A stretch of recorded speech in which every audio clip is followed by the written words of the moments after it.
নমস্কার বন্ধুরা, এটা হচ্ছে গোল্ডেন পথস। আর এই গাছকে আজকে আমি একটা ভালো খাবার দেব, তার লিকুইড ফার্টিলাইজার। আমি এই গাছটিকে স্প্রে করব এবং এই গাছে কিন্তু গোড়াতেও ব্যবহার করব। তো এই খাবারটা এখন গরম পড়ে গেছে যেহেতু, তো এই খাবারটা কিন্তু আমরা এখন এই গাছে আরামসে ব্যবহার করতে পারি। আর এই গাছে কিন্তু নিয়মিত যদি আমরা খাবার না দিই তাহলে কিন্তু এই গাছ আমাদের ভালো বুশি হবে না এবং ভালো কালারও প্রদান করবে না। এবং আপনারা যারা দেখতে পাচ্ছেন এই যে গোল্ডেন পথস, এর পাতাগুলো কিন্তু খুব সুন্দর। এবং এই গাছটা যদি বাড়িতে থাকে আমরা বিশ্বাস করি যে এটা বাড়িতে কিন্তু পজিটিভ এনার্জি যেমন আনে এবং বাড়ির যে বাস্তু, সে বাস্তুর অনেকটা উন্নতি ঘটায় এবং বাড়িতে যে নেগেটিভ এনার্জিগুলো আছে সেই নেগেটিভ এনার্জিগুলোকে দূর করে। আর আরও মজার ব্যাপার হচ্ছে, এটা তো একটা বাস্তুশাস্ত্রের মতো গেল। আর আরেকটা দিক হচ্ছে, এই গাছ যদি বাড়িতে থাকে, আপনারা জানেন না, এই গাছ কিন্তু ভীষণভাবে এয়ার পিউরিফাই করে। আমাদের ঘরের যে ফর্মালডিহাইড, বেনজিন, ট্রাইক্লোরোএথিলিন এবং বিভিন্ন রকম যে আমাদের ঘরের মধ্যে টক্সিনগুলো থাকে, সেই টক্সিনগুলোকে এই গাছ কিন্তু আরামসে শোষণ করে নেয়। আর তার থেকেও মজার ব্যাপার কি জানেন, এই গাছ প্রচুর জলীয় বাষ্প নির্গত করে এবং ঘর ঠান্ডা রাখে। এখন গরমে এই গাছগুলো তো ঘরে রাখা অবশ্যই খুব দরকার, তাতে কিন্তু ঘর অনেকটাই ঠান্ডা থাকে। তো এই গাছের পরিচর্যা নিয়ে আজকে আমি আলোচনা করব, আর এই গাছে একটা খাবার দেব, তারই আজকে আমি ভিডিওটা বানাচ্ছি। প্রথমে এই খাবারটা দেখাই, চলুন কীভাবে আমরা খাবারটা তৈরি করব। আর এই রকম গাছ, এই মানি প্ল্যান্টের তো কয়েকটা ভ্যারাইটিস আছে, আর এটা গোল্ডেন পথস। আপনাদের যদি মানি প্ল্যান্টও বাড়িতে থাকে, মানে অন্য যে কালারগুলো আছে বা অন্য ভ্যারাইটিস যেগুলো আছে, সবগুলোই এই খাবারটা আপনারা ব্যবহার করতে পারেন। তো আমি এখানে গোল্ডেন পথস, যেটা আমার এখন বর্তমানে আছে, এটাকে আমি এখন খাবার দেবো, তাই আপনাদের সঙ্গে শেয়ার করছি। তো প্রথমে যেটা নেব, এটা হচ্ছে কিন্তু চা পাতা। আর চা পাতার জন্য যে আমি জলটা নিয়েছি সেটা কিন্তু বৃষ্টির ধরা জল। এখন বৃষ্টি হয়েছে এবং সেই জলটা আমি নিয়ে নিয়েছি। এখানে আমি 1 লিটারের জন্য 4 চামচ চা পাতা নিয়েছি। আর এই চা পাতা কী করবে, এই গাছের কিন্তু গ্রোথটা ঠিক রাখবে, নাইট্রোজেন আছে। আর আমরা জানি, আমরা যখন বাড়িতে এই গাছগুলো রাখি না, মানি প্ল্যান্ট বিশেষ করে, তো এই গাছগুলোর যত গ্রোথ হবে আমরা বিশ্বাস করি যে বাড়ির উন্নতিও কিন্তু তত ভালো হবে। তাই এই গাছের গ্রোথটা আমাদের খুব দরকার। আর আরেকটা জিনিস, এটা হচ্ছে চাল ধোয়া জল।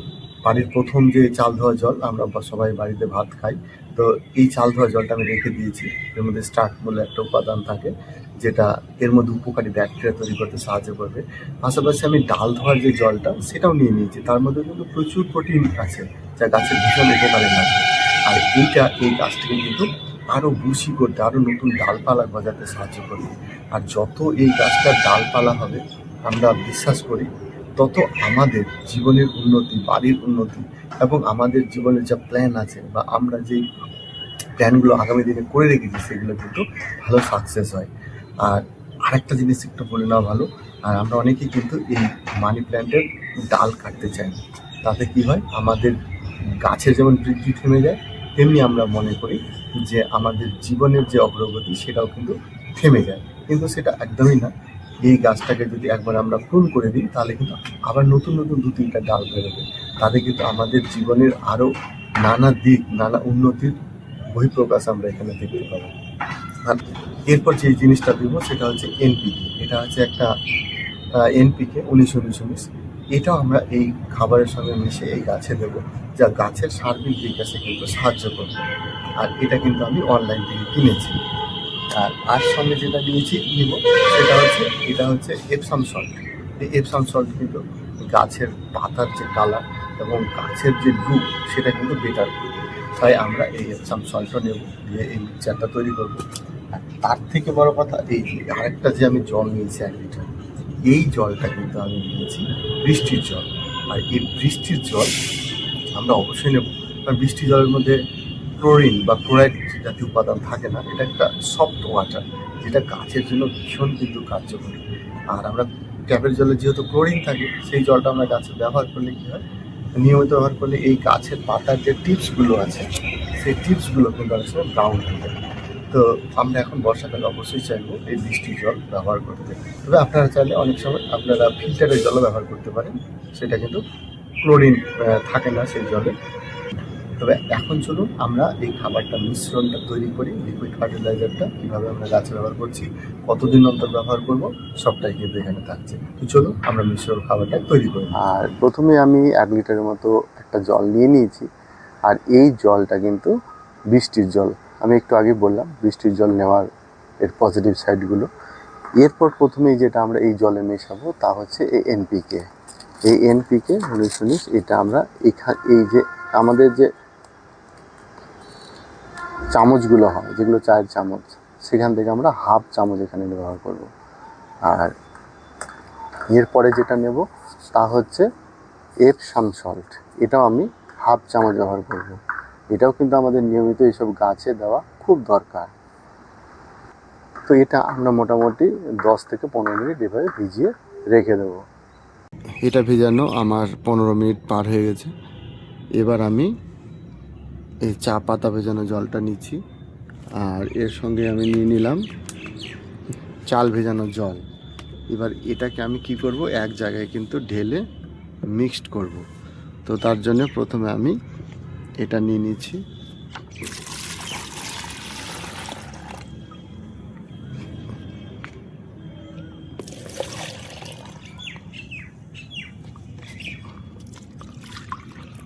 এগুলো ভালো করে মিশিয়ে নেওয়ার জন্য আমি একবার এপার ওপার করছি।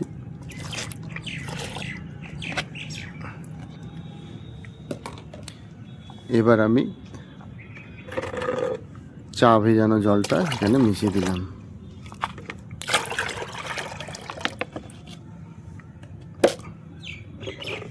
এবার আমার খাবার রেডি হয়ে গেল।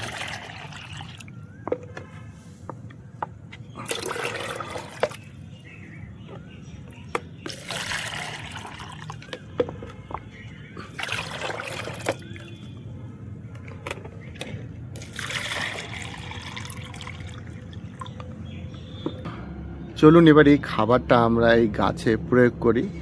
দুইভাবে আমরা করব।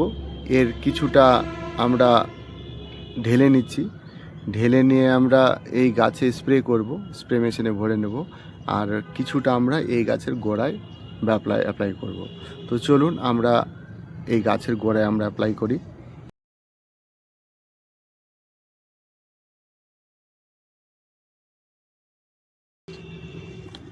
আর এটা আমরা 1 মাস অন্তর গাছে ব্যবহার করব। তবে গরমকালেই অবশ্যই আমরা করব এটা। ঠান্ডার সময় এই খাবার গাছে ব্যবহার করব না। ঠান্ডার সময় গাছে কোনো খাবার না দিলেও চলবে, কারণ এই সময় গাছ খাবার গ্রহণ করে না। এমনভাবে জল দেব যাতে পুরো এর মধ্যে গোড়া পর্যন্ত যাতে সম্পূর্ণ ভিজে যায় বা জল পৌঁছায়, এই খাবারটা পৌঁছায়। আবার অতিরিক্ত দেব না, যেটা ড্রেনে ঝোল দিয়ে বেরিয়ে যাবে। তো আমি মোটামুটি খাবার দিয়ে দিলাম এখানে। এবার স্প্রে করব আমরা গাছে, স্প্রে করে গোটা এর পাতা ভিজিয়ে দেব। আর এর সঙ্গে যে আমি মসস্টিকটা দিয়েছি সেই মসস্টিকটাও ভিজাবো।